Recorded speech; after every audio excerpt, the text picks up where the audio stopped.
ചാലക്കുടി ഇടതുമുന്നണി സ്ഥാനാർത്ഥി professor C രവീന്ദ്രനാഥാണ് ഇന്ന് കൈരളി ന്യൂസിനോട് ചേരുന്നത്. അദ്ദേഹം പാർട്ടി പ്രവർത്തകരുടെ സ്വീകരണമൊക്കെ ഏറ്റുവാങ്ങുന്ന ഒരു കാഴ്ചയാണ് നമുക്കിവിടെ കാണാൻ സാധിക്കുന്നത്. മാഷ, എങ്ങനെയുണ്ട് പ്രചരണ പരിപാടി? വളരെ ആവേശകരമാണ്. വഴിയിൽ ജനങ്ങളും അതുപോലെ തന്നെ സ്വീകരണ കേന്ദ്രത്തിൽ ജനങ്ങളൊക്കെ വളരെയധികം ആവേശത്തോടുകൂടി ഇടതുപക്ഷ ജനാധിപത്യത്തിൽ വലിയ പ്രതീക്ഷയാണ് അർപ്പിച്ചിരിക്കുന്നതെന്നാണ് മനസ്സിലാവുന്നത്. പക്ഷേ അതുപോലെ തന്നെ ദേശീയ പ്രാധാന്യം പരിശോധിക്കുകയാണെങ്കിൽ ഇപ്പോൾ മതനിരപേക്ഷയുടെ മുന്നിൽ തന്നെ നിൽക്കേണ്ട കോൺഗ്രസ് പാർട്ടി ഇപ്പോൾ BJPയുടെ ഒരു ബി ടീമായി മാറിയെന്നൊരു വ്യാപകമായ ഒരു ആക്ഷേപമുണ്ട്. മാഷിന് ഈ കാര്യത്തിൽ എന്താണ് പറയാനുള്ളത്? വലതുപക്ഷ രാഷ്ട്രീയം എപ്പോഴും ലെവൽ പ്ലേ ഗ്രൗണ്ട് പോലെയാണ്. അത് അങ്ങോട്ടും ഇങ്ങോട്ടും ഉരുളാം.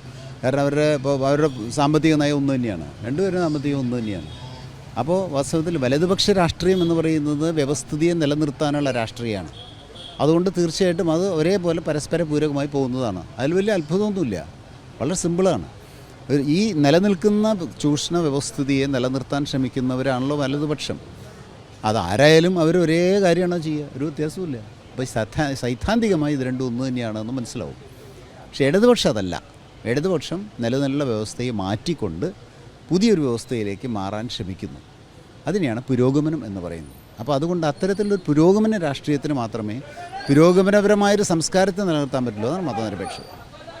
അതുപോലെ തന്നെ ഓരോ ദിവസം വേനൽ ചൂട് ഇപ്പോൾ കടുത്തടുത്ത് വരികയാണ്. ഈ വേനൽ ചൂട് പ്രചരണത്തിന് ഏതെങ്കിലും വിധത്തിൽ തടസ്സം സൃഷ്ടിക്കുന്ന തരത്തിലുമില്ല. ചൂടുണ്ട് ധാരാളം അതിൻ്റെ. പക്ഷേ നമ്മൾ വലിയൊരു തീച്ചൂളയിലാണല്ലോ, വലിയൊരു സമര പോരാട്ടത്തിലാണ് നമ്മൾ നിൽക്കുന്നത്. മതനിരപേക്ഷ ഇന്ത്യയെ കാത്തു സൂക്ഷിക്കാനുള്ള തീവ്രമായ പോരാട്ടത്തിലാണ് നമ്മൾ നിൽക്കുന്നത്. അപ്പം അതിൽ ചൂടുണ്ട് എന്നുള്ള സത്യം തന്നെ, അതൊന്നും ഒരു വിഷയമല്ല. തീയിൽ കുരുത്ത തൈയാണ് അത്, വെയിലാറ്റ പാടുന്നതല്ല. ശക്തമായ പോരാട്ടത്തിലാണ്. മതനിരപേക്ഷതയുടെ പോരാട്ടത്തിൽ എന്തും സഹിക്കാൻ തയ്യാറാണ് ഓരോ കമ്മ്യൂണിസ്റ്റുകാരും. സ്ഥാനാർത്ഥി പ്രൊഫസർ സി രവീന്ദ്രനാഥാണ് ഇപ്പോൾ കൈരളി ന്യൂസിനോട് ചേർന്നത്. ക്യാമറമാൻ സജി പൂവത്തിനോടൊപ്പം ചേതൻ സാജൻ, കൈരളി ന്യൂസ്, കൊച്ചി.